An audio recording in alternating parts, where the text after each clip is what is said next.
everyone, welcome to my, I want to say Sophie Kitchen, but it's my lab, guys. It's my lab.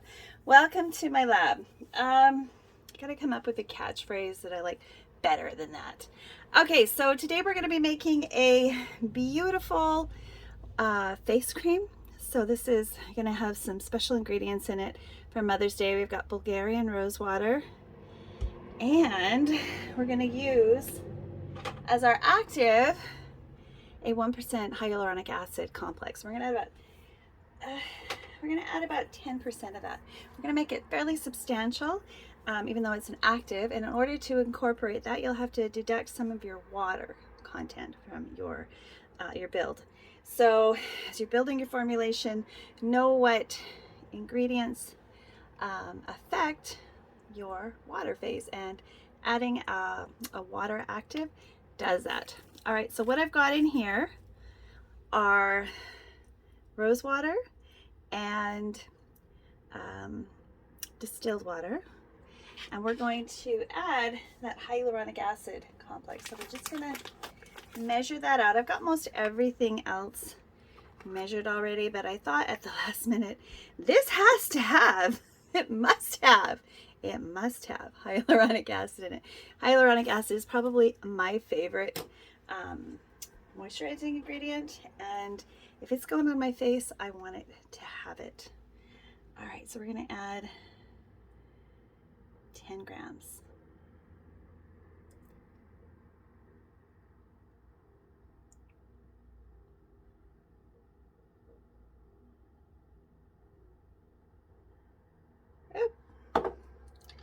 Well, we're gonna have 11 so far, so let's take some of that off.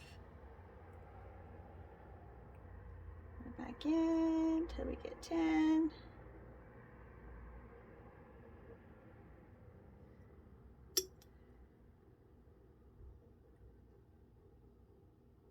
See if we can get it right on the dot. Oh, that's even better.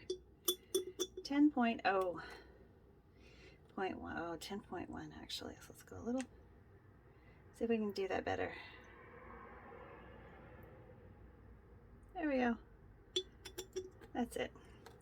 We're not going to try any better than that. So, because this was a last minute change, I need to take 10 grams off of my hydrosol and water solution. Water phase. We're going to add all of those things together. All right, so we've got that. Now I need to do a slurry. I love doing slurries. Now, a slurry with your xanthan gum, or any kind of gum actually, unless you're using a special guar. There's a guar out there called, what is it called? It's called guar hydropropyl trimonium chloride. Now that guar is water soluble. Regular guar that you get at, say, New Directions, that has to be hydrated. So we're going to hydrate it so we don't get fish eyes, and have an uneven textured gel, because that's just gross. That's just, there we go. Give that a little mix. Now you're going to want to mix this until there are no lumps, because what would be the point of doing a slurry if you then just willy-nilly added it in? So make sure all of that powder on the sides are hydrated as well.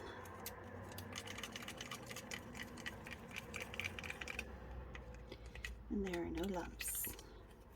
Now you'll see it's still kind of grainy. Don't worry about it. When we adjust our pH later, that'll solve that problem. I've been really lucky these last few formulations. We've had perfect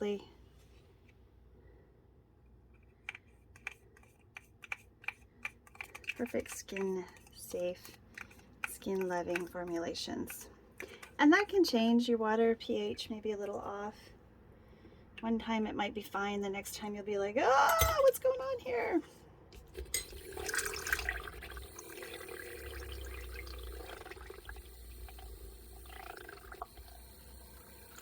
Now that hyaluronic acid may make our gel a little thicker.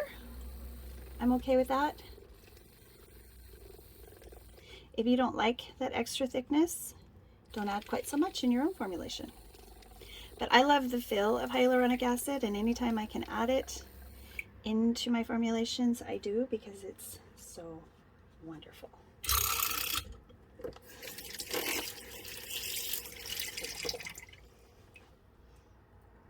Okay. Alrighty. Alright, so we're ready to set that aside and start with the next phase. Now I do have my double boiler warming up, and in here we've got all of our heat sensitive ingredients, our tocopherols or vitamin E, our fragrance, and of course our preservative. And the preservative I'm using today is called GeoGuard ECT, and it's quite effective and I like it. All right, so for the next, okay, let's see how I'm going to do this. I think what I'm going to do is I'm just going to use a little, it might be slightly larger than my normal. I think we're going to go ahead and use one of these. Now I washed these last night, but I just want to, you know, make sure I want these things to last. So the first thing we're going to mix is our glycerol stearate citrate. Now this looks a lot like stearic acid, and I believe it's from the same family of compounds, if the name of it didn't like give you any clue. Just make sure we get all of that we can.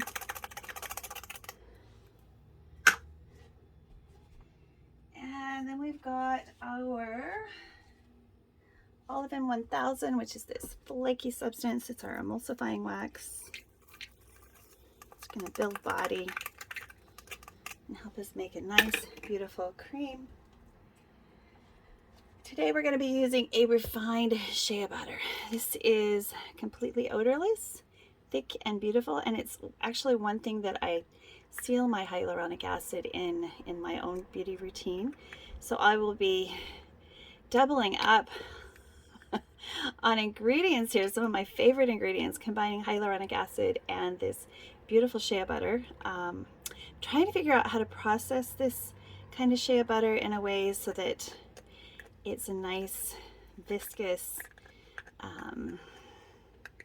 paste rather than this hard, difficult to melt concoction. I know it's possible because my favorite manufacturer does that. They put it in a tube and it's amazing.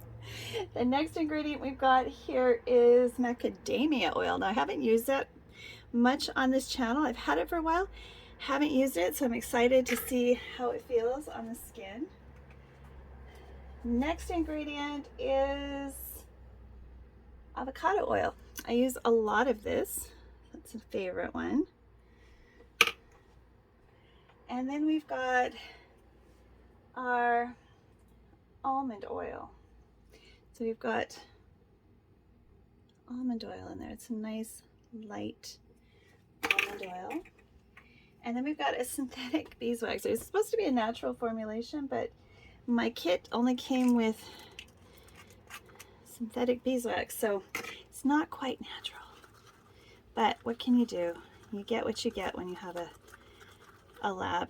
What is available, and you work with it. This should work perfectly well with a natural beeswax. I could have just gone out into my hives and grabbed some beeswax, but I wanted to see the difference in how it would make in my final formulation. All right, so now that we've got this, I'm going to leave this here so I can use it to stir my oils. I'm going to slightly raise the temperature of these before I put them in the double boiler. It's already at 80 degrees, but I don't want it to take 5, 10, 40, 70 minutes for it to come to temperature so we can mix these into a stable emulsion. So I'm just going to put it in my microwave in 10 to 20 second bursts. I know what my heat will do to these kind of solutions and compounds. Know your own microwave before you attempt that.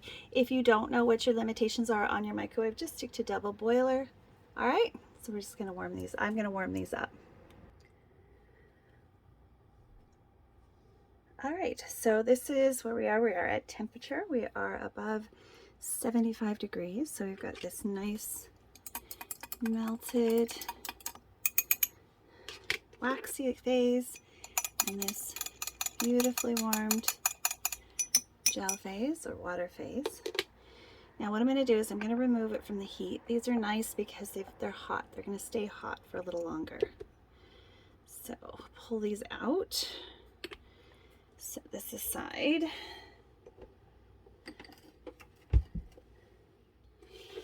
And we're going to add C to B, A, B.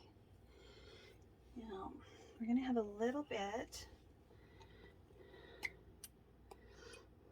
Make sure we get every bit of that mixed in very well. So we don't want any of our emulsifier lost.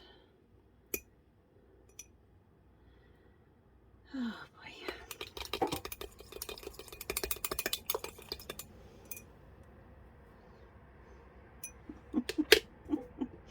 It's just being naughty. We may end up with waxy water. I don't know. Let's see. Hopefully.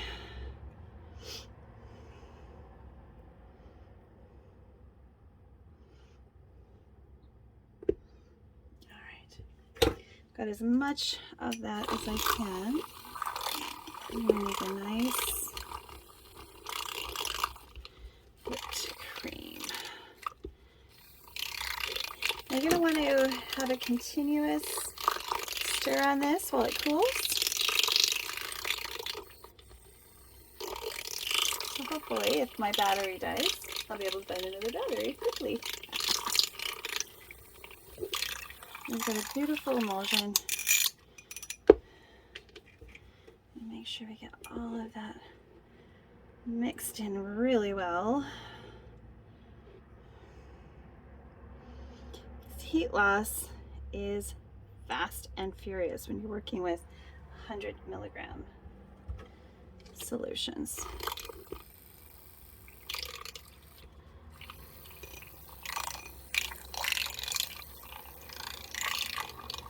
This beautiful cream actually has a natural scent from the Bulgarian rose water, and I got that actually directly from a grower in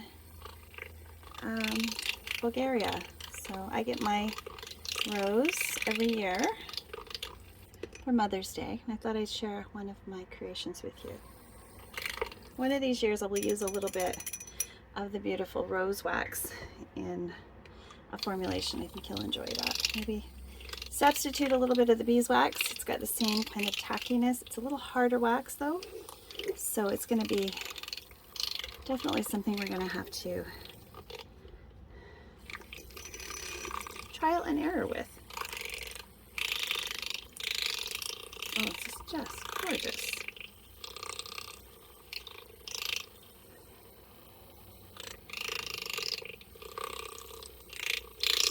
Now, if you have a homogenizer, if you start making, a liter or a gallon of cream at a time, that makes it a lot easier. If you have a molly like mine is beautiful. I love molly. Well, that's just my stir mixer. My stand mixer. I have a homogenizer as well, which make you very stable creams. Apparently you can get a handheld homogenizer. I don't have one of those yet. It's on my list of things to do. And apparently I can get a discount because I'm a student. Very exciting. All right, let's see what our temperature's like.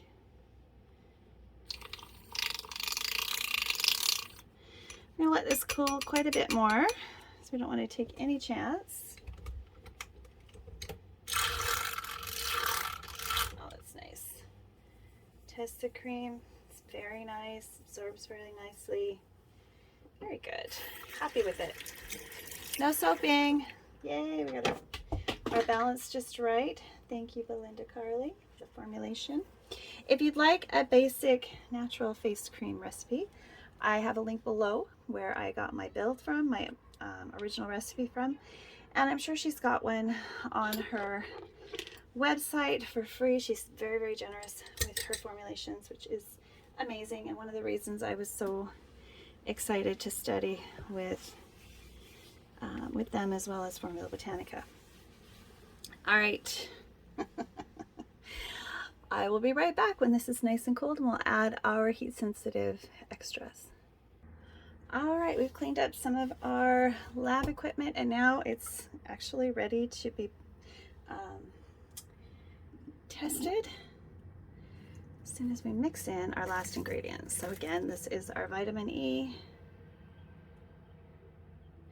our preservative, and our scent, which is the Tiare Gardenia. So we're mixing the Tiare Gardenia with the Rose Otto for a floral Mother's Day scent, which, you know, I'm the mom, so this is all for me. Very fun. All right, so make sure it's thoroughly mixed. I'm just gonna scrape down the walls and then do another quick. I want this one back. I didn't quite get all my favorite tools finished. Almost though. All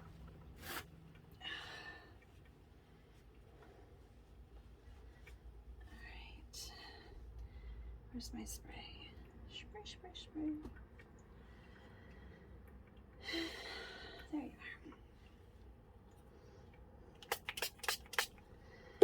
All right, so we're going to go around the edges.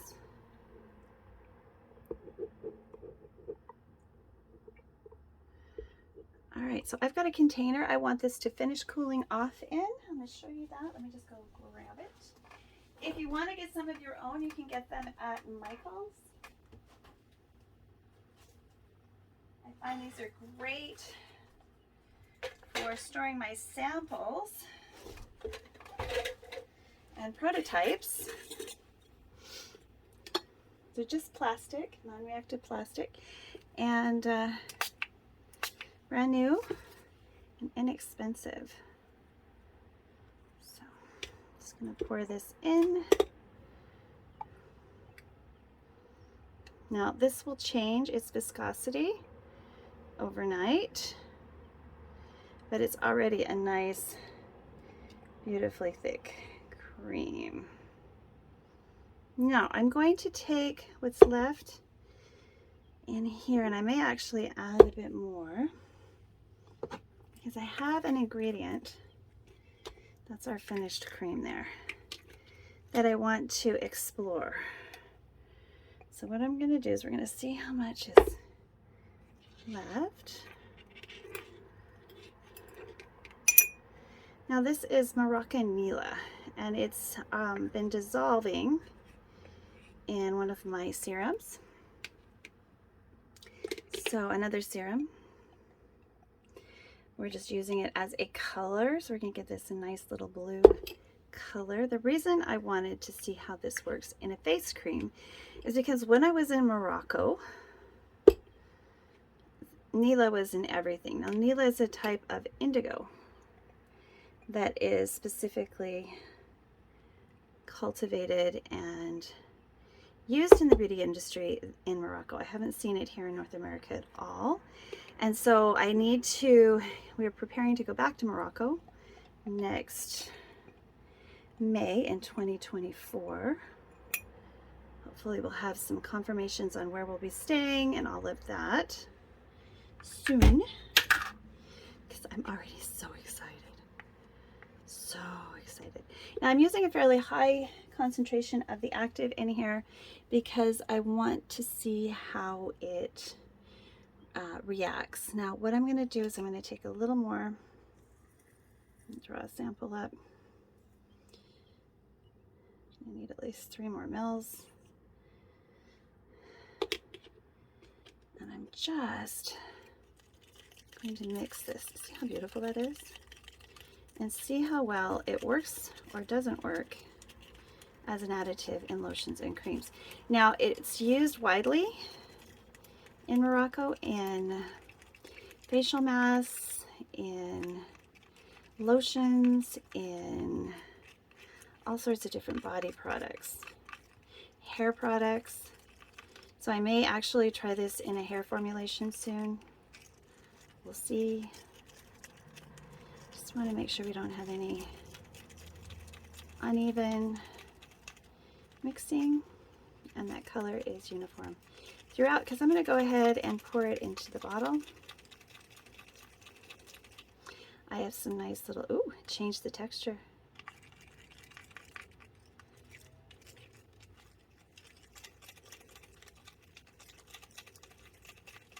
This is approximately 6 mils, maybe 7. I was going for 5, but with the additional Nila serum in there, that mixed beautifully. It's very water soluble.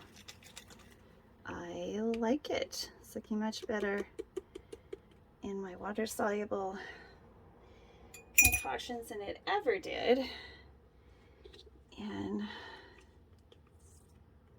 anything I did. I'm just going to mix that up a little bit. So there was a little bit of white cream in here because I used it to draw from my sample.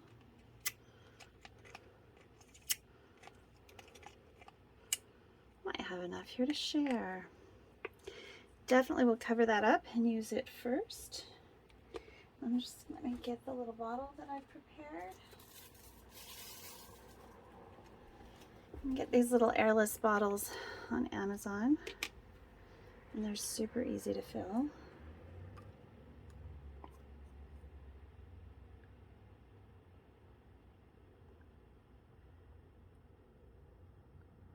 Just be patient.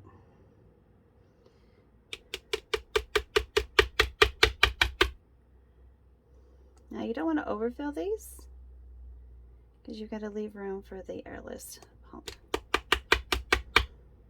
But get it right to the line. Get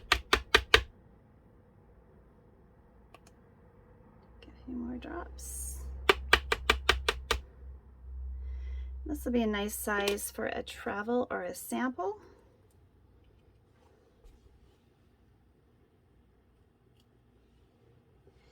To take to my classes.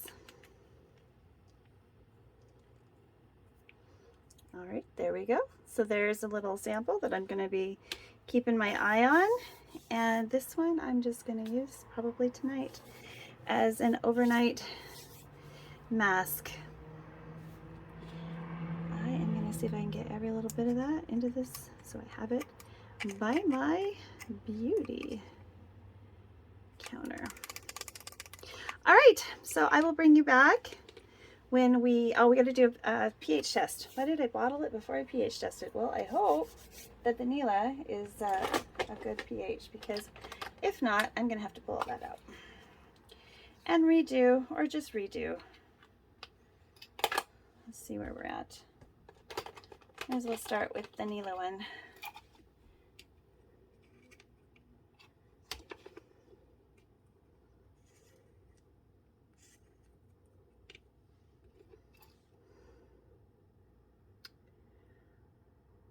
Okay.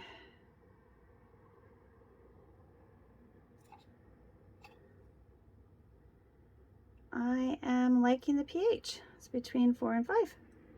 So there we go. We're good. I got lucky.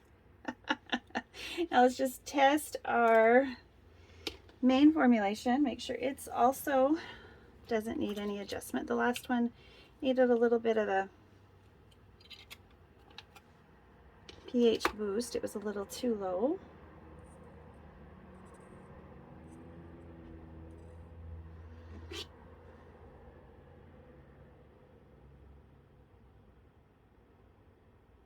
No, we're good again. Looks great. Yep. Okay. So that's our natural-ish are natural because of the synthetic beeswax. Face cream, everything else was natural. Use real beeswax if you want it to be natural. And I will again put a link to a natural face cream video from the Institute of Personal Care Science. This is not my formulation. Yes, I have done a build with it and fiddled with it, but that doesn't make it my formulation yet. I have to, it kind of does, but yeah. Anyway, when it's substantially different, I'll let you know. And if you want a copy of my recipe, my recipes, they're all available on my website at www.gentlesoaps.com, which is an Etsy site at this point, but we will be moving away from Etsy because even my digital content is not profitable on that particular platform. Just so you know, as a creator, I do not recommend Etsy at all, I'm afraid. Sorry about that, ending on a negative note. But this is a beautiful Moroccan face cream, and we'll be doing more with it. Let me just show you, take a little bit of this, what it's going to do to my light skin. So it's not a dye, but it's very moisturizing, and it's got that beautiful color that works with an acid, slightly acid creation. So if this pH works with this particular natural dye, that's great. All right, so if you enjoyed this, please click like and subscribe, and come on back to my soapy kitchen anytime. Bye for now.